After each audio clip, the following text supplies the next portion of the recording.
The air in the Blackwood conclave tasted of wet concrete and ozone, a permanent storm brewing over the city Kalen claimed as his own. Elian kept his head down, the worn collar of his jacket pulled high against the chill that had nothing to do with the weather. For 6 months, he'd been a ghost here, a whisper in the machine, his scent deliberately muted, his posture a study in submission. He was just another displaced Omega, swallowed by the territory of the Alpha who had devoured his world. Tonight was different. Tonight, the summons had come. The elevator that ascended to Kalen's penthouse was a silent, mirrored cage, reflecting a stranger back at him. Pale, thin, with eyes that were carefully blank. The mask was perfect. Beneath it, a predator waited, patient and coiled. His heart hammered a rhythm of vengeance against his ribs. This was it. The culmination of years of planning, of burying himself so deep he sometimes forgot the fire that forged him. The doors opened onto a space that was less an office and more a command center overlooking a kingdom of neon and shadow. A wall of glass displayed the glittering sprawl of the city below.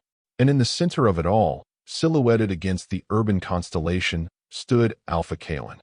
He was larger than Elian had anticipated, a monolith of controlled power. He didn't turn as Elian was escorted in by 2 guards whose presence was a low, guttural growl in the air. The scent in the room was overwhelming, a complex accord of cold pine, expensive leather, and the sharp, electric tang of an alpha at the apex of his power. It was the scent of Elian's nightmares. It scraped his nerves raw, a visceral reminder of fire and screaming and the smell of his pack's blood sinking into scorched earth. Elian forced his shoulders to curve inward, his gaze to drop to the polished obsidian floor. He made himself small, harmless. "Leave us," Kalen's voice commanded. It was a low baritone, smooth as polished granite, but with an edge that promised it could shatter bone. The guards retreated, the heavy door clicking shut with a sound of finality. Silence stretched, thick and suffocating. Elian could feel the Alpha's eyes on him, a physical weight. He was being dissected, analyzed, his sense sifted for any trace of falsehood. Elian focused on his breathing, on projecting the bland, fearful scent of a lone Omega seeking shelter. "You are from the northern wastes," Kalen stated. It wasn't a question. "Yes, Alpha," Elian whispered, his voice intentionally unsteady. "There is nothing there but dust and memories. Why come here?"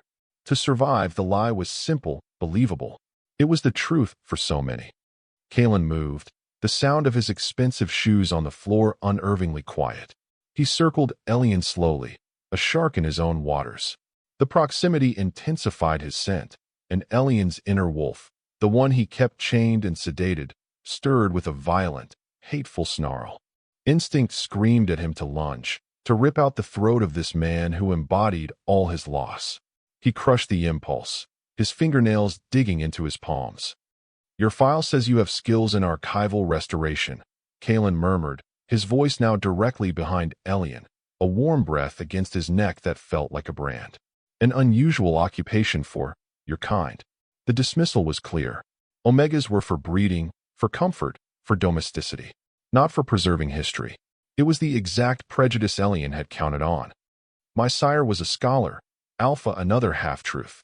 His father had been the lore-keeper of their pack, a guardian of their sacred history. Kalen fell silent again. Elian waited, every muscle screaming with the strain of his performance. This was the most dangerous moment. If Kalen sensed the steel beneath the glass, it was over. Finally, the Alpha moved away, returning to his position by the window. He seemed to lose interest, his attention drawn back to the city he commanded. "You will be assigned to the Conclave's central archives. My beta, Reese, will give you your duties. Do not disappoint me." "Thank you, Alpha." "I will not." Relief, cold and sharp, pierced through Elian. He had passed. He was in. He bowed his head, a gesture of deep respect he didn't feel, and began to back away. Reese, a severe-looking man who had been standing silently in the corner, stepped forward to escort him out. As they reached the door, Kalen spoke again, his voice soft, not meant for Elian's ears. He was speaking to Reese, his back still to the room. And he spoke in the old tongue, the sacred language of the Silver Moon Pack, a language that had died with them. "He smells of ash and silver," Kalen murmured, the ancient words flowing from his lips like a forgotten river. Like the ghosts that haunt my sleep. Elian's blood turned to ice. His hand froze on the door handle. Every nerve ending flared, and the carefully constructed mask of the meek Omega shattered internally. It wasn't just that Kalen knew the language. It was what he'd said. Ash and Silver, the scent signature of Elian's bloodline. The man who had orchestrated their extinction knew the smell of his victims. He was haunted by them. Reese glanced at him, a flicker of impatience in his eyes. Elian forced himself to move, to pull the door open and step into the hallway, his mind a maelstrom of shock and dawning horror. His plan for simple, clean vengeance had just died. In its place, a terrible, complex mystery began to bloom, its roots tangled in the very language he thought was his alone. He wasn't just hunting a monster. He was hunting a man who spoke the language of his ghosts. The archives were a gilded cage, just as Elian had expected. A vast, silent library of data slates and leather-bound tomes, smelling of dust and decaying paper. It was a place of secrets, and Kalen had just locked Elian inside with them. His new position was a leash. Kalen wanted him close, under observation. The Alpha's suspicion was a palpable thing, a shadow that followed Elian through the towering shelves. Days bled into a tense routine. Elian worked meticulously, his hands steady as he restored cracked data chips and treated brittle parchment. He played his part, the quiet, efficient archivist.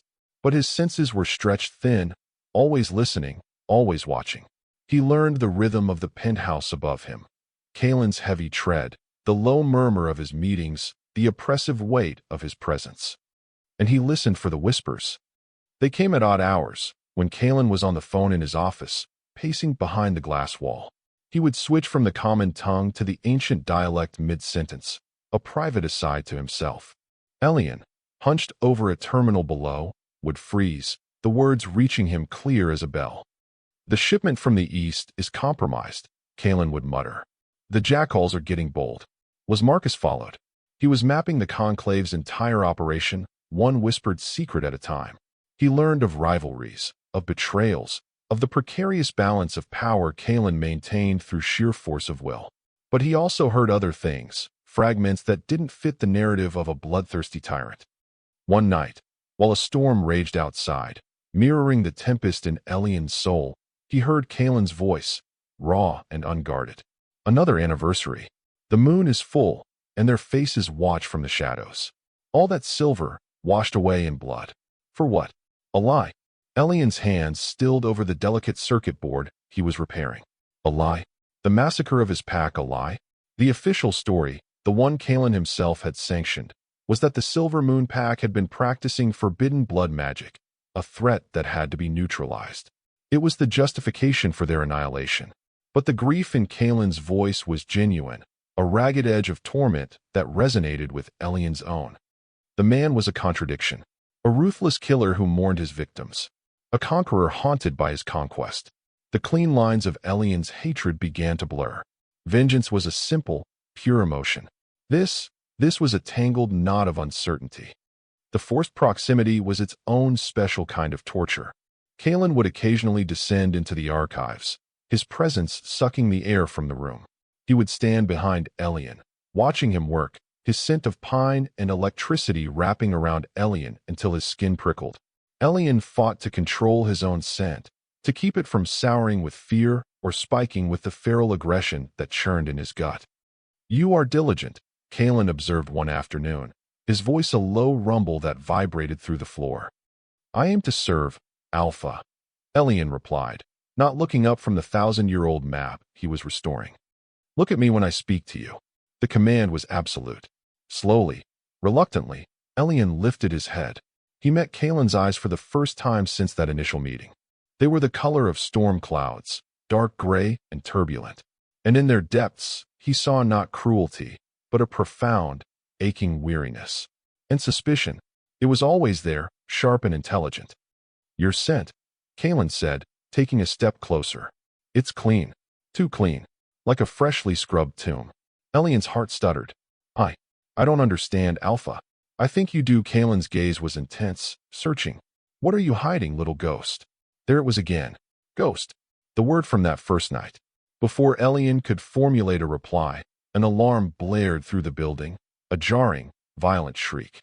Red lights flashed, bathing the archives in a bloody glow. Reese's voice crackled over the intercom, sharp with urgency. Alpha, we have a breach. Sector Gamma. The vultures, they're inside the perimeter. Kalen didn't hesitate. He was already moving, the weariness in his eyes replaced by the hard, lethal focus of a predator. Stay here, he commanded Elian, the order absolute. But as Kalen turned, one of the vultures, a massive wolf shifter, faster and quieter than he should have been, burst through a reinforced window at the far end of the archives. Glass exploded inward.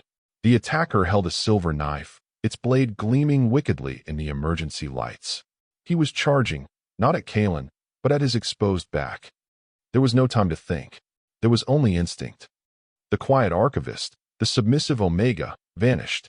In his place was the last son of the Silver Moon Pack, trained from birth in a fluid, deadly fighting style that valued speed over brute force.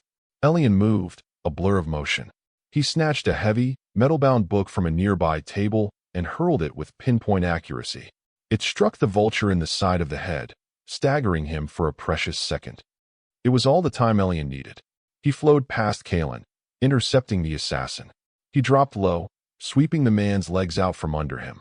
As the vulture fell, Elian brought his elbow down in a brutal, precise strike on his collarbone, eliciting a wet crack and a scream of agony. The silver knife clattered to the floor.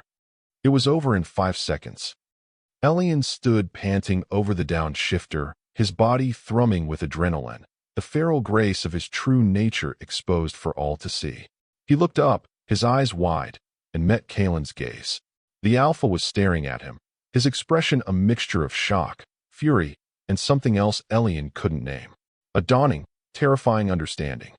The mask was gone, and in the bloody, flashing light of the alarms, Alpha Kalen was finally seeing the ghost. The silence after the chaos was more deafening than the alarms had been. Kalen's guards swarmed the archives, dragging away the groaning vulture.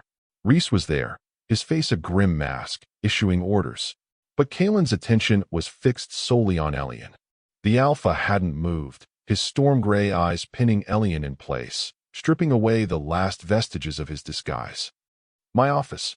Now, Kalen commanded, his voice dangerously soft. He turned and strode from the room without a backward glance, the gesture an unbreakable summons. Elian followed on numb legs, the adrenaline leaving him cold and shaking. The walk back to the mirrored elevator felt like a march to his own execution. He had failed. His cover was blown. Years of planning, undone by a single, reflexive act of protection for the very man he'd sworn to kill. The irony was a bitter acid in his throat. The penthouse was just as he remembered it, but the balance of power had irrevocably shifted. Kalen stood by the great window, his back to the door. He didn't speak as Elian entered. He simply waited. The tension was a living thing, coiling in the air between them. Elian could feel the Alpha's fury, his confusion, his suspicion, all of it rolling off him in palpable waves, a storm front about to break. Finally, Kalen turned. His face was hard, carved from stone. No displaced Omega from the northern wastes moves like that, he said, his voice a low, lethal hum. That was the fighting style of the Silver Moon's honor guard, taught only to those of pure bloodline.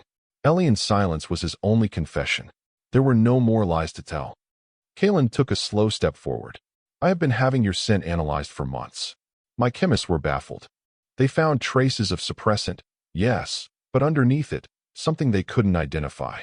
An old marker. Ancient.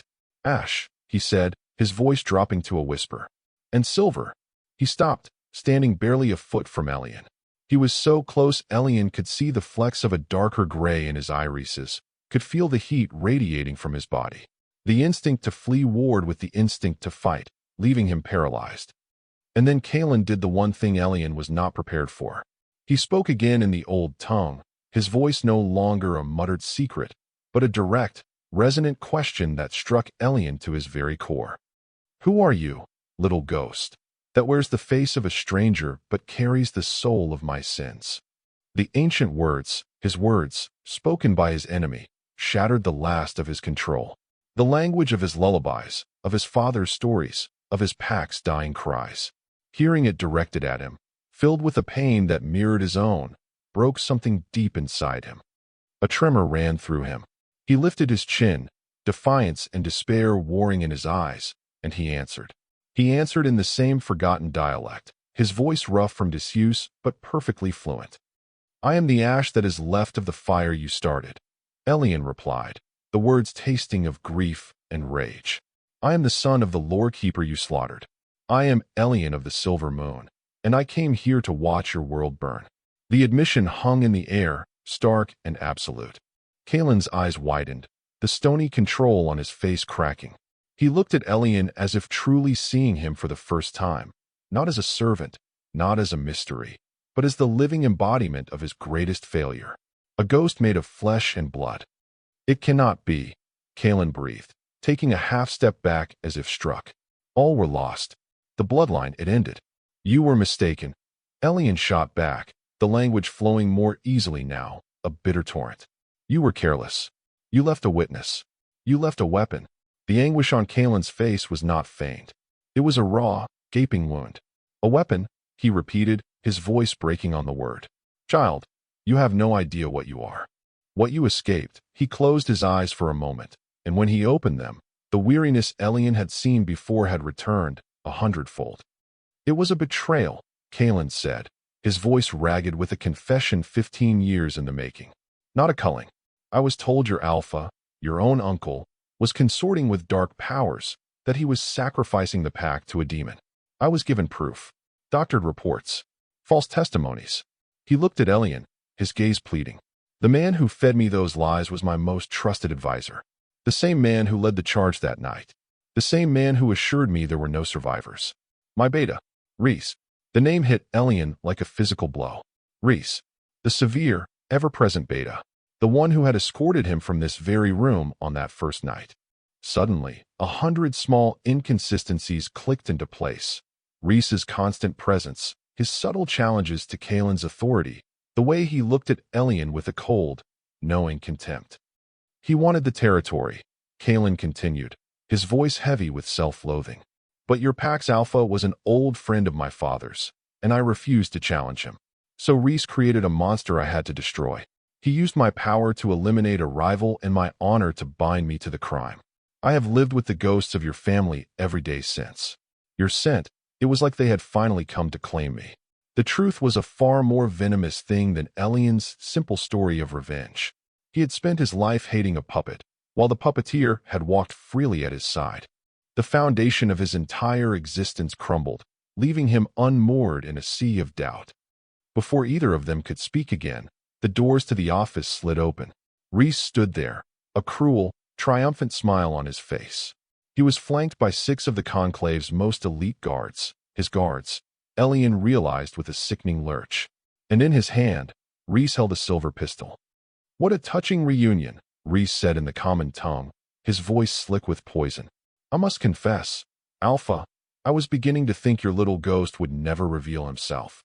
Thank you for forcing the issue." He leveled the gun, not at Kalen, but directly at Elian's heart. "Now, the last piece of evidence can finally be erased.